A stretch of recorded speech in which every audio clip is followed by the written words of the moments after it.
প্রিয় বন্ধুরা, আসসালামু আলাইকুম। আজকে আলোচনা করব চীনের মহাপ্রাচীর নিয়ে।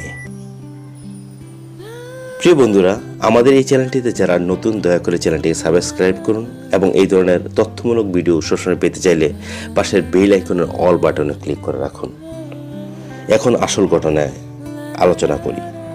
আমাদের বাড়ির চারপাশে তো দেয়াল দেখছি, দেয়ালে রয়েছে আরো অনেক জায়গাতেই, স্কুলে, খেলার মাঠে, চারপাশে, মসজিদ বা আরো কত জায়গায়, কতই বা বড় হবে সেগুলো।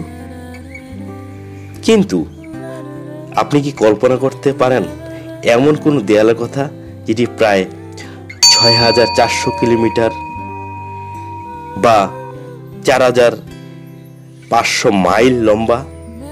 হ্যাঁ, এই ধরনের দেয়ালও আছে এই বিশ্বে। বিশ্বের সবচেয়ে বড় এই দেয়ালের নাম চীনের প্রাচীর। পুরো নাম গ্রেট ওয়াল অফ চায়না বা চীনের মহাপ্রাচীর।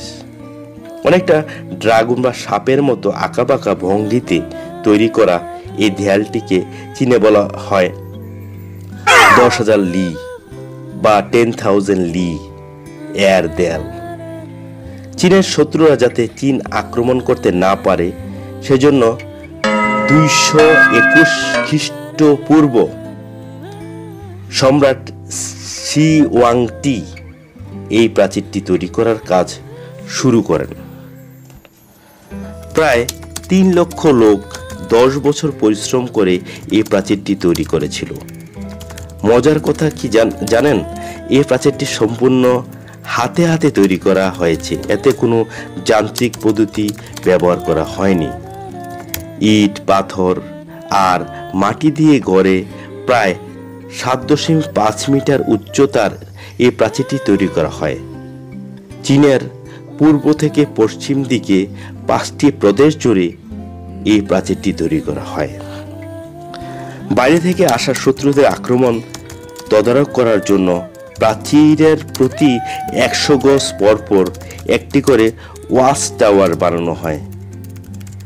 প্রাচীরের উপরিভাগে একটি রাস্তা তৈরি করা হয়েছে যা দিয়ে খুব সহজেই হাঁটাচলা করা যায়। শুধু তাই নয়, এই রাস্তা দিয়ে ঘোড়াও চালানো যায়।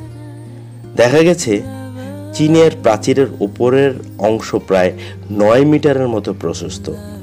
মহাপ্রাচীরের উপরের এই রাস্তা দিয়ে 8টি ঘোড়া পাশাপাশি একসাথে রেখে ছুটানো যায়। আরো মজার কথা কি জানেন? চীনের এই মহাপ্রাচীর হচ্ছে পৃথিবীর মানুষের তৈরি একমাত্র বস্তু যা চাঁদ থেকেও দেখা যায়। তবে চীনের প্রাচীর নিয়ে অনেক ধরনের গল্পগাথাই প্রচলিত রয়েছে। সেসব গল্পগাথা সব কিছুরই যে সত্য তা বিশ্বাস করার কোনো কারণ নেই। যাই হোক, চীনের এই মহাপ্রাচীর তৈরি করতে যে 3 লক্ষ লোক কাজ করেছিল, প্রাচীর তৈরির পর তাদের সবাইকে হত্যা করে প্রাচীরের নিচে পুঁতে দেওয়া হয়েছিল। কারণ সম্রাটটি এর বিশ্বাস ছিল, যেহেতু এসব শ্রমিক নিজেদের শ্রম দিয়ে এই প্রাচীর তৈরি করেছে, সেহেতু এদের আত্মা যদি এই প্রাচীরের সাথে থাকে তবে তারা সবাই মিলে প্রাচীরটিকে অনেক বেশি মজবুত ও শক্তিশালী করে রাখবে। কি দুঃখের কথা, একবার ভাবেন তো।